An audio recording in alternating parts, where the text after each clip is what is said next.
6:30. Who's in charge of this meeting? Who's in charge of this meeting? Really, goodness.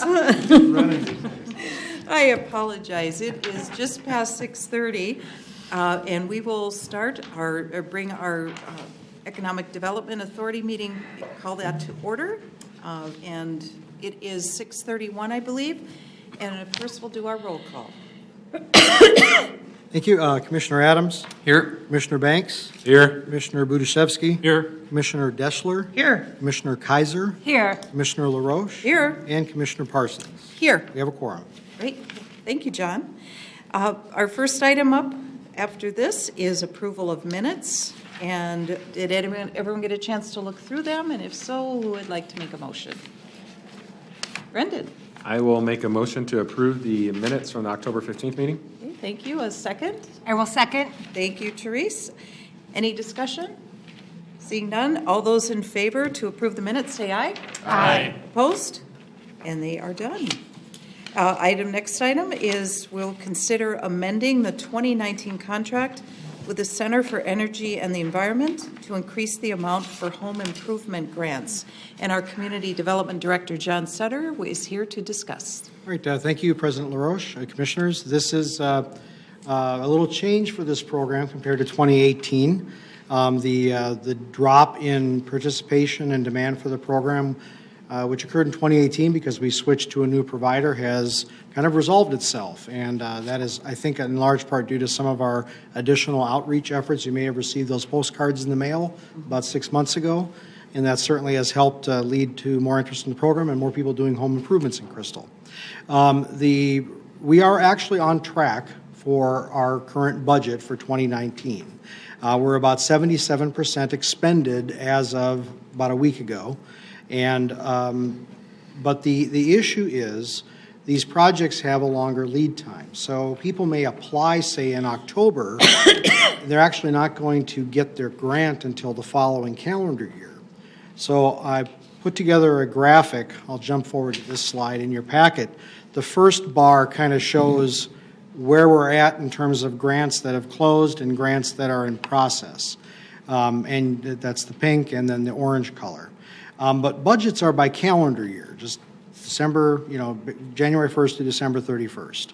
So the issue is this overlap that occurs here where you have grants where the applications are submitted, reviewed, and approved in 2019 before we have our 2020 contract. And the concern that that Center for Energy and Environment has is that they're being asked to review and approve grants, basically signing a contract to pay a grant when it's still 2019 and the amount of obligations has exceeded the 2019 budget. Again, many of those will be paid in 2020, but we have to deal with this overlap, this timing issue somehow. So again, just to review, we're doing okay. We're right at 77% expended, which is about where we should be this time of year. But if you add in the grants that have not been closed yet but are in some kind of process, we're already about $47,000 beyond what our contract is for 2019. So there are three different ways we can deal with this overlap. We could put the program on hiatus every fall. Basically, as soon as the obligations reach the current budget amount, we stop accepting applications and tell people to wait until January. Then they could apply at that time. The problem is that it would, people have projects, they want to apply when they want to apply, and they have their own timelines they're trying to meet, and it basically means that they would be stalled in terms of applying for the grants in the last 3 to 4 months of this year, or of each year. The other thing we could do is we could move the annual contract renewal up to August instead of doing it at the end of the year in December for the following year. The problem with that is that would require you to authorize to approve a contract for 2020 before you've adopted the tax levy and budget, the final tax levy and budget for 2020. And so that kind of puts you on the hook for something when you haven't actually committed on the budget and tax levy side. And it's also too late to do this for 2020 anyway. So the third and recommended solution is simply to add a cushion to the grant amount that exceeds the annual budget. and we are proposing increasing the grant contract by $50,000, which would provide that buffer we need for that overlap, that timing issue. It also provides a little bit of assurance for Center for Energy and Environment and Crystal residents that if for some reason you decide you don't want to renew the contract, there would still be this cushion where the last of the grants could be paid out in the following year because it's already in the contract. I do want to say one thing about expenditures on this. We have our regular financial policies that we have to follow, but most of these grants are paid out of the tax increment fund balance from available increment from an existing TIF district for affordable housing purposes. So it isn't like it would have a negative impact on other city spending because it comes from that dedicated account, and we have a balance in that TIF account of, I don't remember exactly how much it is, but I think it's something around $2 million. So it isn't like you're setting yourself up for some type of trouble financially by doing this. So with that, we would ask you to approve the amendment that's in your packet to authorize the amendment, which would increase the grant contract amount by $50,000. Yeah, we have a question, Jim. So the $50,000 cushion that's coming from our EDA budget. It's not coming from the TIF. Help me understand what the $50,000 is for. The $50,000 would be to cover grants that are obligated in 2019 but wouldn't be paid out until 2020. But if some of them ended up being paid in 2019, for example, it would come out of the TIF fund balance. We have a little bit in the EDA budget for the small share of houses that are not in the redevelopment project area. We haven't even touched that yet. So it's all coming out of TIF so far this year. So this would come out of the TIF fund balance that I just described. So, Yes, go ahead. can we? Well, a couple questions. I got a bunch of questions because I don't quite get it. It said that we'd have to do this each year to each annual contract. Well, they have to do the $50,000. Is that accurate, or was that just overlooked in how it was written?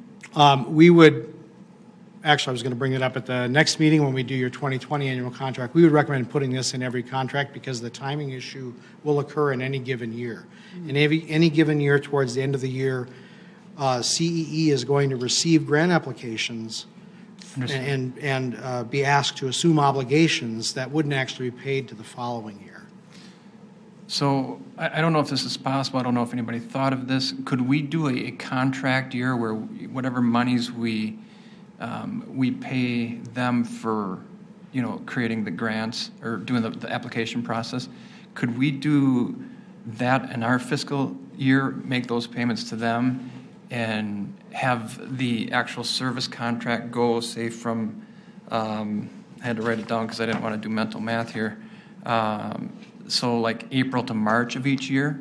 So whatever we approve at the end of the year goes from, let's say this year we approved it during our regular budget process, so that would start the service contract in April of 2020 and go through March of 2021. I'm thinking of it kind of like a shift of fiscal year, but you can look at a contract-based as well.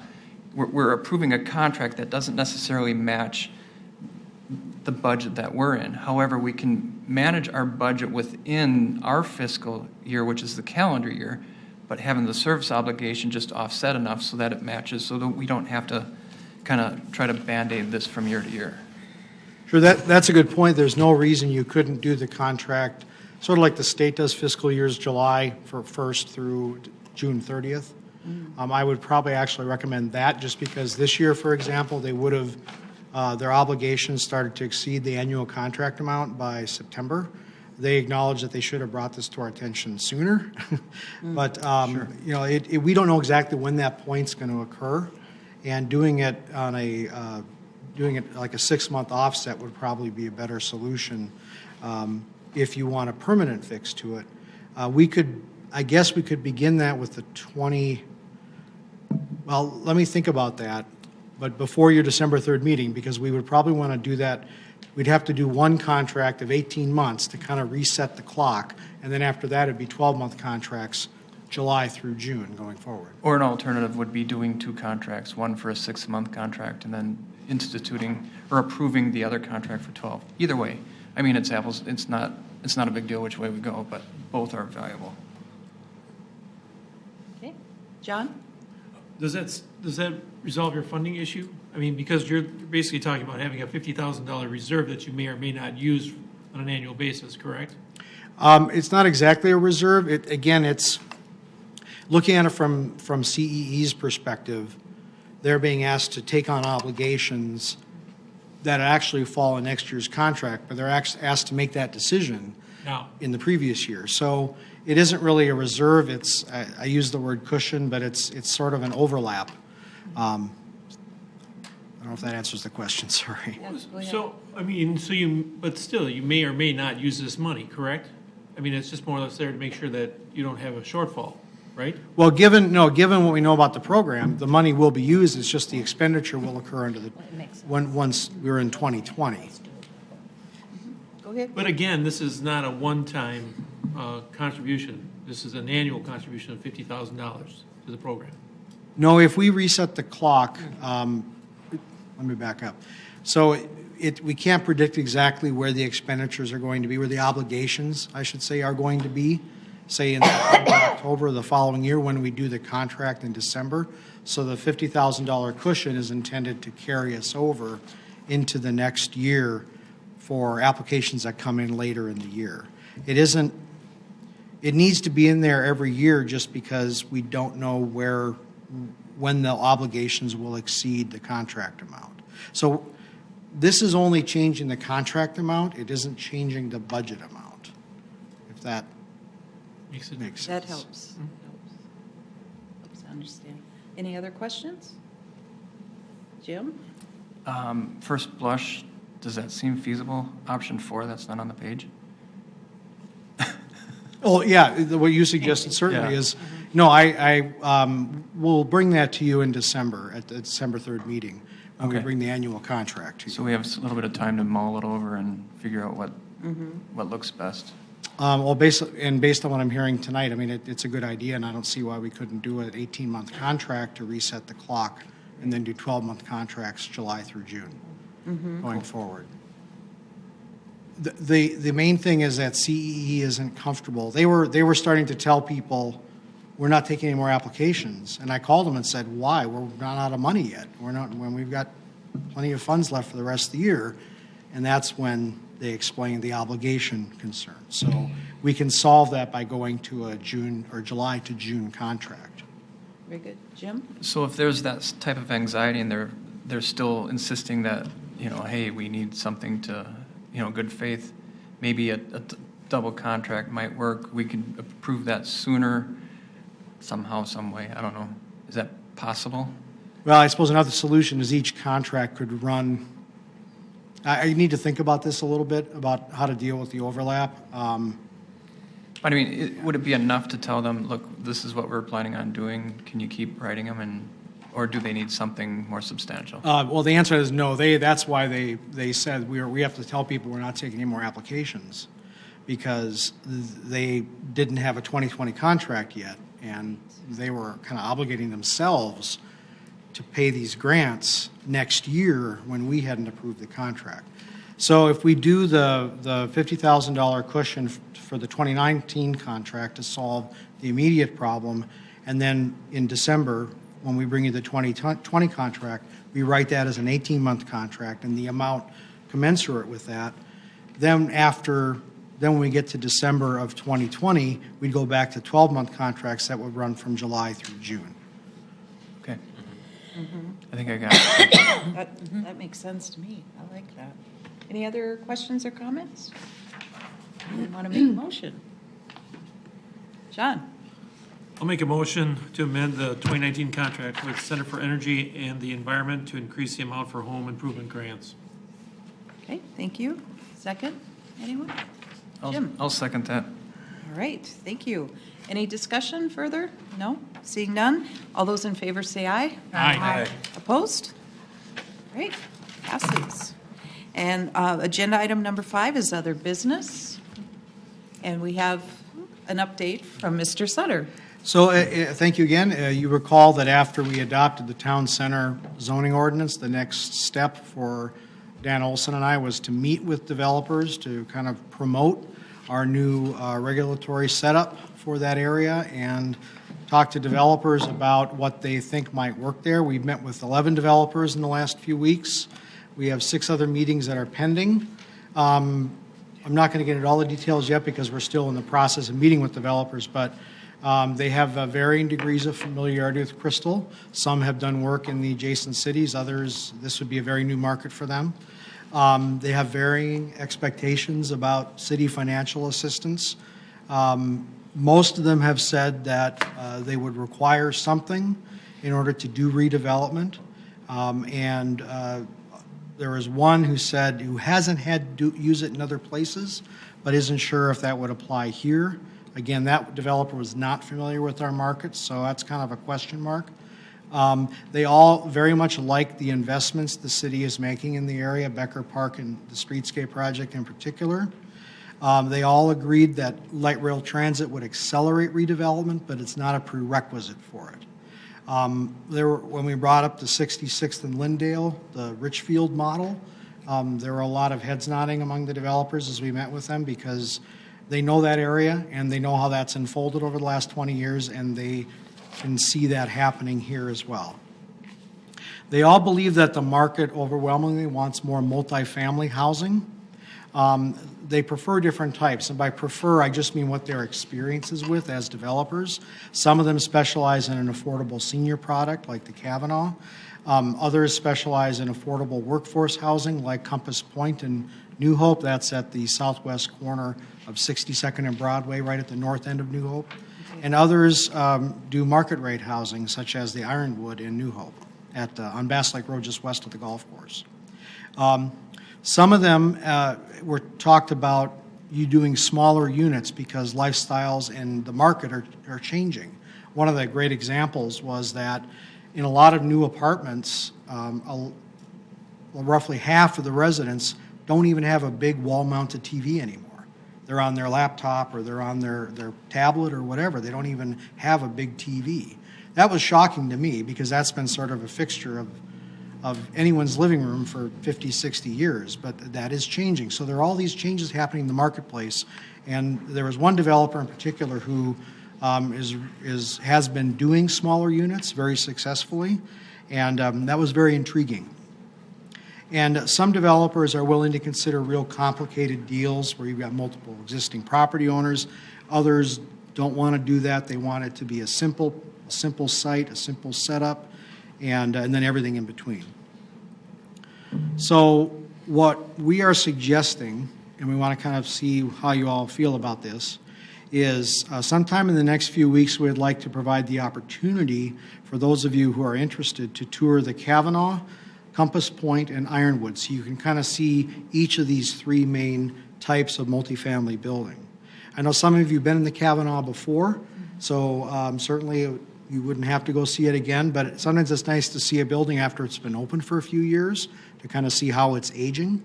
And then after that, we would like to have a work session with the EDA on December 12th or the 17th to talk about some of these potential sites in more detail and receive a presentation from our TIF consultant about how these development deals usually work and how they analyze the developer's pro forma to determine if the numbers are real or not, and other things. And then depending on how that discussion goes, we would talk about it further in early 2020 as we put together our EDA work program. And as part of that, we would want to talk about what your policy positions as a group are about assistance for development projects. What if any, circumstances in which you consider providing assistance, what that assistance would look like. It may differ depending on the site, because sites have different characteristics and so forth. So there's a lot more to talk about going forward. We would like to start with the tour of these 3 product types to show you what these developers are telling us they think would work in our town center area. Yeah, I think I would love to see all three. Would you like to see a date set tonight? No, I think if you just let us know you're interested, and we'll figure out a time to make it happen. Jim? We would be talking about TIF before we would talk about what the council's interested in. I'm confused at kind of the order of that. Both would happen on item number 2, the EDA work session in December. We'd look at the aerial photo. We'd probably just gather around a table and point at the big aerial photo and talk and make notes, hear what you have to say about the different sites. And then as part of that, we would have our TIF consultant there to answer questions and kind of explain how development deals tend to unfold. What are your thoughts, everyone? Do you like the idea of going one of the 2 days to tour? Yes, I do. I agree. That would be a good idea. Okay, I think we're good to move forward and set a date. Thank you. All right, any other business tonight? Seeing none. John? Make a motion to adjourn? Okay, and then you have a second? I'll second. All right, thank you, Therese. All those in favor, say aye. Aye. Opposed? All right, we are adjourned. Thank you, everyone.